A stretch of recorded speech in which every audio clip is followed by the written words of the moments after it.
Report on a journey to the western states of North America and a stay of several years along the Missouri during the years 1824 to 1827 by Gottfried Duden. 20th letter, part 3, written in June 1826. Number 31. It will occur to no one who can do something better to spend all his time in physical activity.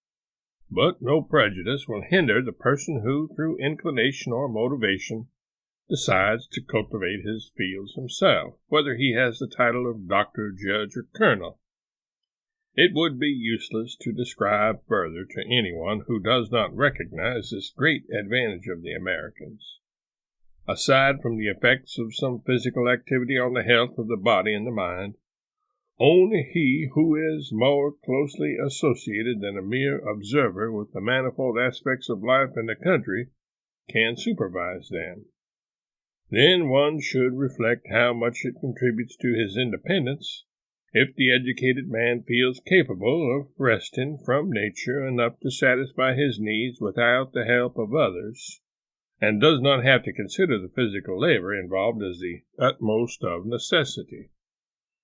I by no means deny that the rural simplicity of the inhabitants of some remote regions in Europe is very attractive, and I would consider it a misfortune that the customs of the cities gained a foothold there.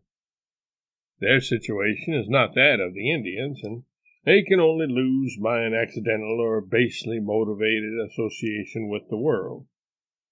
To be sure, one seeks in vain for similar fields of rural innocence in North America. However, it has not been supplanted by what usually follows in Germany. When culture penetrates to the country people in Germany, it will first be evidenced in a greater inclination towards sensual pleasures and in a desire to attract attention. From this develops, furthermore, doubts about the mandates of religion and the value of old customs simply in defense of the new desires hostile to them. There is no thought of an increased activity of the mind. More ostentation, irregular work, deterioration of body and mind, poverty, deceit, theft, and worse crimes are the successive products of such enlightenment. Young people who find themselves on this path could be helped in no better way than if they could be offered more that would attract them to business and enterprise. For this, there is no opportunity in overpopulated Germany. In North America, however, every possible one exists. In the interior of North America, the tendency toward enervating pleasures is balanced by the greater incentive to industry. It is clear to each young couple that the founding of their own homestead depends only on themselves, on moderate exertion in order to gain a carefree existence. Thereby, they are introduced to their first independent activity, and the rewarding results are sufficient to maintain them in it. Health remains unspoiled, the mind becomes more active, and poverty, which usually makes the moral depravity of German country people incurable, is completely unknown. This is the reason one sees no beggars in all of North America. There, where it is so easy to make one's living, begging must be judged more harshly by public opinion, and general contempt will incite the laziest to work. The same is true of theft. Most of the thefts in Germany are committed for minor things, especially thefts of provisions. In North America, one hears of such a case very seldom. In 2 years, I can remember only one case among more than 3,000 individuals in my neighborhood, and that was the pilfering of objects of feminine adornment, for which the motive was vanity. That is why there are so many dwellings here without locks for the doors. On our trip here from the Atlantic coast, our worries about the effects in the wagon while we ate our noon meal attracted attention everywhere. The thief finds no receiver for stolen goods, and everyone helps track him. Even the Negroes and mulattoes here are nothing less than thievish, although they are not trusted as absolutely as the whites. In St. Louis, we met a German stable hand at our inn who recommended that we watch our possessions because in this country one encounters all kinds of people. We had been in the United States too long for such talk not to seem strange to us. At our departure, we actually missed some things, such as a whip, traveling flasks, and so forth.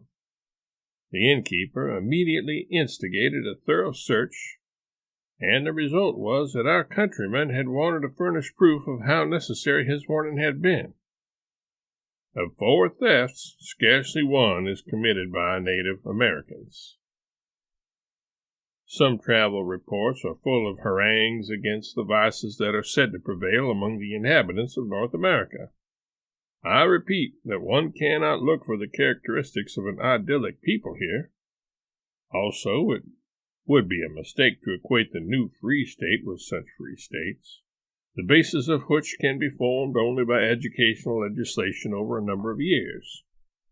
The citizens of the United States are Europeans in America, and will develop into nothing more than can develop out of the present-day Europeans in general.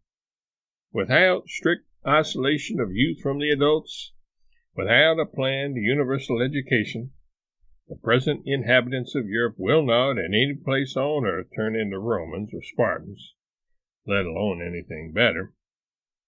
This attempt will not be made in America. The freedom prevalent here would be a hindrance. As in Europe, there are here also few in relation to the entire population who would make the necessary sacrifices. In Europe, such an attempt could still be decided upon by the aristocracy or by monarchs. In America, the matter would not even come up for decision. The political condition of the North Americans gets its real support from the fortunate external conditions which assure independence to the first generations without requiring the characteristics of Romans or Spartans. In this regard, the worry before the election of General Jackson to the presidency was entirely without foundation. Even a Caesar or a Bonaparte, without external support, is not dangerous to any free state. It was easy for Caesar in the Rome of his time, as well as for Bonaparte in France, to obtain such support, but where would there be any possibility of it in North America? Until now, there are few here who could be classed as rabble. The number of indigent people is infinitesimal when compared to that of the masses. For a healthy body, there is ample subsistence everywhere. For those who seek more, there is full scope for enterprise. Mere rank is too much in conflict with prevailing ideas for much to be accomplished by it, without a previous transformation of general thinking. For years, so much has been said publicly and written about this, that for the present a simple feeling of shame would keep one from exchanging exertion and risk for a patent for arrogance, as the bestowal of rank is called in America. What can be offered, then, to win so many adherents that plans against independence would not appear completely ridiculous? To be sure, pointless riots could be incited. There are always enough dissatisfied people for that. When in time the favorable external conditions have changed, then the political conditions will also change. But that time lies in the far distant future. A monarchy, however, cannot develop until individual citizens so distinguish themselves that they represent, as it were, guiding lights for a large part of the masses. Since birth does not provide any advantage, there remains only the distinction acquired by outstanding deeds. Therefore, long wars must come first. Only in the event of such wars could the historical basis develop that gives individuals a permanent ascendancy over the people. Similar political guiding lights are rare phenomena, especially among the newer nations. Between them and good generals and excellent statesmen there is still a great gap. Even if the North American people were ready for a monarchy, the monarch himself would be lacking. Someone from a foreign country would not be accepted, and he could not easily rise from native soil. Before that happens, aristocracies will appear. In the states where slavery exists, the number of slaves can become a dangerous factor. The mass of the free and unfree Africans is too much of a foreign element that a complete isolation from the whites would not be desirable. For the present, the influence of slavery on the customs of the masters is the most important point. Without overestimating the moral standards of Americans, I nevertheless see no reason to prefer any nation in Europe to them. I have noticed no faults that would not also be found in Europe. Especially one should not speak of avarice, as if Frenchmen and Germans would not have cause to leave this point completely unmentioned. In North America, they still remember very well that during the Revolutionary War, Germans who had been sold man after man by their princes for several pounds of sterling fought against them. If one accuses the Americans of frequent bankruptcies, one does not consider how many European adventurers are among the American merchants. If one sees the same business firms go bankrupt 3 or 4 times in the same place, always begin anew, then the undiminished confidence of their fellow citizens is stronger evidence of their misfortunes than of any suspicion of swindling. That the Americans are daring in their business transactions is known well enough. In spite of the fact that Europe sends, besides good men, so many ne'er-do-wells to America, it is not able to found a settlement of beggars and rabble there. The greatest advantage of the United States is that it is free of all the ills of overpopulation, without having to complain of a lack of people. This brings me back to the point that it is really space that the Europeans are looking for in North America. If they can also enjoy all the advantages that nature offers to the citizens of the states, and if the behavior of these citizens prevents the foreigner from worrying about molestation of his property as well as of his person, it is only fair that he should at least refrain from casting aspersions. But let me add something more. No foreigner needs to fear the rudeness in North America that is so common in Europe, and especially in Germany. Nowhere is there a trace of the impudent mischievousness so many are guilty of in Germany, who still cannot be considered rabble.